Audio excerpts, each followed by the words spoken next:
National human rights and humanitarian federation के अध्यक्ष अब्दुल जब्बार शेख की तरफ से प्रमुख समाज सेवक अब्दुल लतीफ बाबा की अध्यक्षता में इस साल भी महात्मा गांधी पीस अवार्ड व प्राइड ऑफ ह्यूमैनिटी अवार्ड कार्यक्रम का आयोजन किया गया था।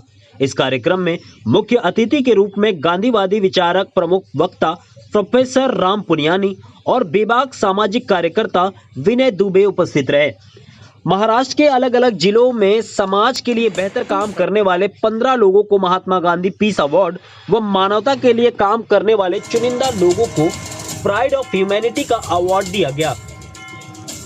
इसी के साथ 4 स्पेशल कैटेगरी में कम उम्र में कुरान हिफ्ज करने वाले मास्टर शेख शोमामा मोहम्मद अरशद नदवी उम्र 6 साल, विपरीत परिस्थितियों में डॉक्टर बनने में सफल हुई डॉक्टर लाइबा, नेत्रहीन छात्र मोमीन माज मोहम्मद शरीफ व तीरंदाजी में पैरा एशियन गेम भारत का नाम रोशन कर मेडल जीतने वाले भिवंडी के आदिल नजीर अंसारी को स्पेशल अवार्ड देकर सम्मानित किया गया। भिवंडी शहर के समादिया हाई स्कूल और केजीएन स्कूल के मैनेजमेंट को भी बेस्ट सपोर्टिंग स्कूल के अवार्ड से सम्मानित किया गया। इस कार्यक्रम में राष्ट्रवादी कांग्रेस पार्टी अध्यक्ष शोएब गुड्डू, समाजवादी नेता रियाज आजमी, शेलार के सरपंच एडवोकेट किरण चन्ने, कामरेड डॉक्टर विजय कामले, भिवंडी के मशहूर उद्योगपति व कामगार नेता छगन पाटिल, अब्दुल रहमान रजवी, इमरान शेख, उपासना उपाध्याय, माजी नगर सेवक Ismail Mirchi, Nazir Mircha Motiwale, senior consultant Maharashtra UNICEF senior consultant doctor KR Kharat Mansuri, Pinjari, Naddaf नेता आरिफ मंसूरी, आर्मी ऑफिसर जगदीश पाटिल, समाज सेवक तरुण मिश्रा आदि मौजूद रहे। प्राइड ऑफ ह्यूमैनिटी अवार्ड से उनको सम्मानित करें। उनके पिताजी भी साथ में मौजूद हैं।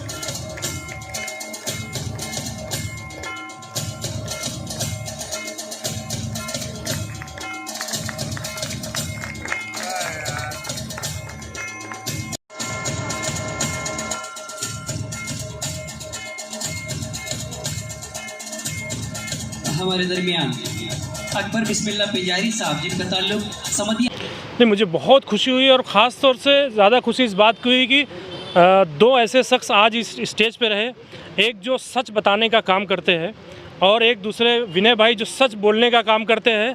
बेबाकी से दोनों लोग बोलते हैं और दोनों लोग कहीं न कहीं से संघियों की नज़र में खटकते हैं, लेकिन ना तो पुनियानी साहब डरते हैं, दुबले पतले शख्स बड़ी बेबाकी से गांधीवादी तरीके से बताते हैं। और यहाँ भी उन्होंने बोला, और विनय भाई के बारे में कुछ बोलने की ज़रूरत नहीं है, ये जो लाइट चमक रही है, सूरज चमक रहा है, उसको दिया दिखाने वाली बात होगी। ऐसे लोग अगर वाकई में समाज में आगे बढ़ के आएंगे तो इस तरह का जो प्रोग्राम है उसका मकसद हल होगा। मैं जब्बार भाई को बहुत मुबारकबाद पेश करूँगा, उन्होंने बहुत अच्छा सिलेक्शन किया गेस्ट का, और जो अवार्डी थे उनका सिलेक्शन अच्छा किया, जो प्राइड ऑफ ह्यूमैनिटी थे उनका अच्छा सिलेक्शन किया। और ये बड़े खामोश रहते हैं लेकिन बहुत बड़े बड़े काम कर जाते हैं। मैं इनको बहुत मुबारकबाद पेश करता हूँ, इनकी पूरी टीम को मुबारकबाद पेश करता हूँ और इस्माइल भाई का बहुत शुक्रिया अदा करता हूँ कि विनय भाई जैसे चमकते सितारे को इस प्रोग्राम में ला के हमारे प्रोग्राम को 4 चांद लगाया। बहुत बहुत धन्यवाद। क्या कहना चाहेंगे विनय भाई आज के इस प्रोग्राम के ताल्लुक से? देखिए, मानवाधिकार दिवस पे आज इतना बढ़िया प्रोग्राम यहाँ पे रखा गया और सबसे अच्छी चीज़ ये थी कि जो सही में देश के लिए और समाज के लिए कुछ अलग कर रहे हैं उन लोगों को सम्मानित किया गया। मैं पूरे मंच का और यहाँ पे तमाम ऑर्गेनाइजर्स जितने भी लोग हैं उनका तहे दिल से शुक्रिया करता हूँ कि हमें ऐसे लोगों को प्रेरणा देनी चाहिए। उनको इस तरह के अवार्ड फंक्शंस या एक प्रोत्साहन से हिम्मत मिलती है ताकि वो अपने जीवन में और देश के लिए कुछ अच्छा कर सकें। तो मैं दिल से शुक्रिया करता हूं कि मैं इस मुहिम का हिस्सा बन पाया और मेरा सौभाग्य है कि उन तमाम ऐसे चमत्कारिक लोगों से मिला जिन्होंने अपने अपने फील्ड में अलग अलग तरीके से देश को आगे बढ़ाने और समाज को बेहतर करने का काम किया है। मेरा सौभाग्य है कि ऐसे लोगों से मुलाकात हुई और सबसे बड़ी चीज़ की इस पूरे मंच को मैं धन्यवाद करता हूँ। और जिस तरह से आप सोशल फील्ड में इतना नाम कमाए हुए हैं, आने वाले दिनों में इलेक्शन भी होने वाले हैं, अगर आपको मौका मिला तो क्या आप इलेक्शन लड़ेंगे? देखिए, ऐसा मैं कोई पॉलिटिकल बंदा नहीं हूँ। मेरा काम समाज में जो गलत हो रहा है उसके खिलाफ लड़ना है। मैं चुनाव भी तो 150 वोट से ज़्यादा मुझे मिलने वाला नहीं है, तो मैं क्यों अपनी बेइज्जती कराऊँ। रही बात जो गलत होगा उसको डंके की चोट पे गलत कहेंगे और जो सही है उसका खुल के समर्थन करेंगे। विनय जी, आप भिवंडी शहर में कई सालों से आ रहे हैं, तो आपको भिवंडी शहर में सबसे ज़्यादा इम्पोर्टेंस क्या लगा, जो सुधार होना चाहिए?